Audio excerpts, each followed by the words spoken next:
made it home, I dug her out, then I made her one of my aces. Marijuana fragrance, this tree here is outrageous. Want me to play in your city? Send an email to my agent. The trade deadline has passed in the Miami Marlins franchise for Season 2, but not without a few moves being made. A couple notable ones as well. The first one being a trade for our Lotus Chapman and Kawhi for Andrew Heaney, Jake Marisnik, and Noah Pereiro. Three of our top prospects left. Chapman, obviously a great closer, young guy, 26 years old at this point, and Kawhi, a good backup first baseman. We're also going to acquire Jorge Soler for Wei-Yin Chen and Joe Katomer. We also got Carlos Villanueva as a throw-in in this deal because mainly we just wanted to kind of fill in that spot for Chen. So Villanueva will be a one-year replacement. Soler is going to end up replacing Katomer in left. So we have another Cuban on our team, which I've talked about in the past about how I value Dominican players and Cuban players more than others in this franchise. And you can see a few other minor moves that I didn't get the recordings for. We acquired Steve Delabar, Gerardo Parra, and Andy Dirks. We actually traded Villanueva for Dirks, and we're going to move Nathan Eovaldi into that rotation spot for Wei-Yin Chen. Eovaldi had been in our bullpen for the most of the year. So anyway, I'm really happy with what we did at the trade deadline. I'll talk about kind of each of the moves. Chapman, we get our closer for the future. I was pretty satisfied with doing that. He's a guy that I've been aiming for a little bit now. The Marlins tried to sign him in real life when he was out in the open market, and I like the guy. Good young closers, locked in for another year. Hopefully I can keep him for cheap. If not, I can try to trade him at some point if his contract becomes too big or whatever, but we'll see. Cuban, like I've said, I value Dominican players, I value Cuban players a little bit higher than other players just because, it is Miami, and I'm trying to make this through the perspective of a Miami GM, and Jeffrey Loria has talked in the past about how he does want to acquire players that fit in with the culture with the team. That's why he wanted to get Jose Reyes. He tried to get Yoenis Cespedes. He tried to get our Lotus Chapman. I've acquired Yasiel Puig and Jorge Soler, two Cuban outfielders who will be a good combo for the future of this team. Steve Delabar, we were able to get for, I believe it's a pretty good deal. I can't remember exactly who he gave up, but Steve Delabar is a very good reliever. He's probably, I think he's our highest overall reliever right now outside of our Lotus Chapman. So I was really happy about acquiring him. Kawhi will really help us out because Logan Morrison is out 2 to 3 months. I believe I can't remember if he herniated the disc, or I think it was something along those lines. So Kawhi is going to get some spots here or there. For the most part, I'm going to move Miguel Sano to first base and have Luis Cruz play third base because Cruz is hitting like 380 at this point. But I decided to give Kawhi a start today. He has pretty good hitting stats. I was satisfied with getting him as our backup first baseman, considering we dealed away Casey Kochman. And we get Gerardo Parra and Andy Dirks. Both of those guys were just guys that I really felt confident on my bench. I really want to have a lot of depth on this team. I've always valued depth in baseball more than a lot of other people do. And Dirks is a guy who has contact ratings in the 70s. Gerardo Parra has like 90 speed. So I get two backup outfielders that are just really going to help our depth. We still have John Buck as our backup catcher. We have Kawhi Kui's pretty good backup. Luis Cruz, a good backup. We really have a lot of good depth on this team, which I'm very satisfied with. So let's get into this gameplay. We're going up against the Colorado Rockies. Henderson Alvarez is on the mound. We would have a rough start to the game after giving up that solo home run to, I believe, Dexter Fowler. Troy Tulowitzki is up. He will loop this one into right field for a base hit. Stanton is over to field it. He will fire onto third, but Gonzalez was there easily. I just fired there because I knew I was going to be able to go home. So that was first and third for Josh Rutledge with 2 outs, the 1-0 count. Rutledge hits this one right back to Alvarez. He'll fire to first and we'll get the out. So the Rockies do take a 1-0 lead now, top of the third. Alvarez still going strong. Fowler up. Fowler hits this one down the right field line for a base hit. This will get by Stanton and right. Fowler has some speed. He will get into second easily. So a 1-out double, I believe, for Dexter Fowler. And the Rockies are trying to get to Henderson Alvarez once again. Alvarez and Eovaldi, I'm hoping to anchor as our 4th and 5th starters in this rotation. So not anchor, but you know what I mean. I hope them to be very solid at the back end of our rotation. That is a double, though, by Carlos Gonzalez. He's actually going to round second ahead for third. There will be an RBI triple by Cargo. I just remember the other day that he used to be on the Oakland A's, and as an A's fan, just stupid deal to trade him. But, oh well. He did not have a good year that one season that he was with the A's. Josh Rutledge up once again, I believe. This is Rutledge. I think last time it was someone else. I don't know why I thought it was, but this is Rutledge for sure. Rutledge hits this one, but it will be caught by Giancarlo Stanton. A very nice catch, ranging to his left, and he's able to retire Josh Rutledge right there. So now 2-0. Joe Saunders is on the mat for the Rockies, and we really couldn't get to him to start. But here we're going to start to get to him with 2 outs now in the bottom of the 4th inning. Yasiel Puig is going to end up getting on with a 2-out double, so trying to get some 2-out magic right here. I don't know, I guess I just wasn't focusing. I don't know why I couldn't get hits off Saunders.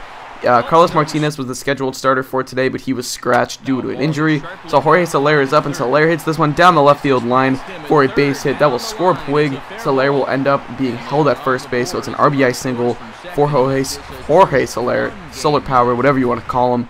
I'm really excited about bringing him to the ball club. So now Rob Brantley is up, and Brantley is going to hit this one into center field. That will drop in front of Fowler. The throw home will be not in time, and Jorge Soler will come around to score. So we tie the game up at 2. We finally get to Joe Saunders, and pretty good because Saunders is not the type of guy that should be shutting us out. So Miguel Sano would be up next. Sano is going to pop this one up to right center field. This will be tracked down by Dexter Fowler in center field, and that will retire the side. So the Marlins get 2 runs on a couple of base hits, and we tie the game up. Pretty even game so far, and it really came down to pitching at this point. Henderson Alvarez really settled down. Saunders would run into some trouble in the bottom of the 6th, though. Donovan Solano is going to get up with a single. He's going to get on with the single right there with no outs. I believe it was a leadoff single. So we're going to try and get something going off of Saunders right here. And like I said, hopefully we can kind of finally break through against this weak pitcher. Giancarlo Stanton is up. He's going to hit this one just past the third baseman for a base hit. I believe that was Jordan Pacheco. So rough play by Pacheco. And Stanton gets on. Now we have 2 runners on with no outs in the meat of our order coming up. So the next batter is going to be Yasiel Puig. The 2-1 count to him. He will hit this one to deep center field. That one is going to go off of the wall for a extra base hit, and 1 run will score. That'll be an RBI double for Yasiel Puig. Stanton was held at third because we had to hold up to see if that was going to be caught at first. So second and third, Matt Belisle will come in now. He's had a very good season so far with a 2.34 ERA and 51 strikeouts compared to just 12 walks. So Jorge Soler is in now. He's up now. He's going to hit that one back up the middle for a base hit. And we're going to wave around Puig. The throw home is in time, and they get Yasiel Puig at home. So it's an RBI single, or an RBI double, I guess, because Soler did get the second, although I'm not sure what they credit him for there. But yeah, another really big hit by Soler. He's going to move up to third now on the wild pitch. So Soler getting it done on the base paths as well. Stole one out. Rob Brantley up, and Brantley's going to hit this one over the shortstop's head into the gap. That was a deep hit. So that will be an extra base hit, an RBI extra base hit for Rob Brantley. He has an RBI double, another RBI for him. So really the 4, 5, 6 of Puig, Soler, and Brantley really got it done today. Kawhi Kui is up now, 2 outs. He's going to hit that one to the second baseman. Rutledge will fire onto first for the out, and that will retire the side, but not before the Marlins tack on 3 more runs, and we take a 5-2 lead on the Colorado Rockies. Now, things would get pretty silent after that. You're going to see the 6-inning recap right there. Alvarez really settled down. He had a solid day. I believe he would get pulled after 7 innings, so you can... I don't know if he allowed to hit in the 7th inning, but you can see what his stat line was basically after 6. So Chapman now will come on as we're going to advance to the top of the 9th inning. Chapman leading the NL with 35 saves so far. He would be an all-star. So Josh Rutledge is up now. He's going to hit this one to Starlin Castro at short. We'll fire out to first, and the throw was offline. Kawhi Kui could not stay on the bag. Bad throw by Starlin Castro. He will get credited with an error. Not a strong defensive shortstop, sadly, but anyway, now the next batter is going to hit this one in between the 4-5 hole, or the 5-6 hole, I should say, for a base hit. So now there are 2 runners on with no outs, and I believe at this point Gerardo Parra had taken over in left field as a defensive replacement, because there was a lefty out there, and I'm pretty sure that was him. Victor Martinez now hits this one to Castro, who's step on second for 1, but he will not be able to get the out at first, so now it is first and third with 1 out.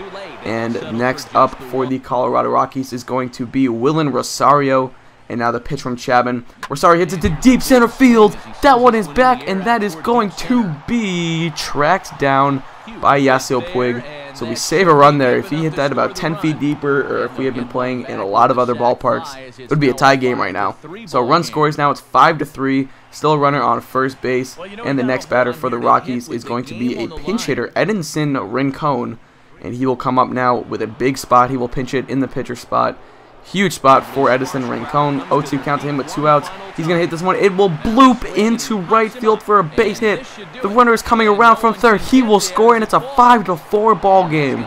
Chapman looking shaky, and I believe either his 3rd or 4th appearance as a Miami Marlin. So he's looking really shaky at this point, as Royce White would say. Dexter Fowler up, though. He's going to hit this one. It will be fielded by Kawhi Kui. He will step on first, and we get out of here with the win.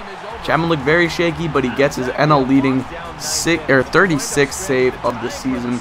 So, pretty good win overall. We finally got to Saunders, kind of as he got deeper into his outing. Alvarez pitched pretty solidly. I'm not too worried about Chapman. You know, I'm sure, you know, every closer has his bad day or whatever, so unless you're like 2012 Fernando Rodney, but no, I'm kidding. Anyway, so that's pretty much going to wrap up this video. I do thank you guys for watching. Hope you did enjoy. We ended up winning 5-4. We are one game below 500. We've kind of fallen out of the playoff race. I'm not completely giving up hope yet, but I wouldn't expect a playoff run by this team. But I'm going for 500. That's been my goal all year. I'm thinking we can definitely do that. So anyway, thank you guys for watching. Hope you did enjoy. And Zosm out. Peace.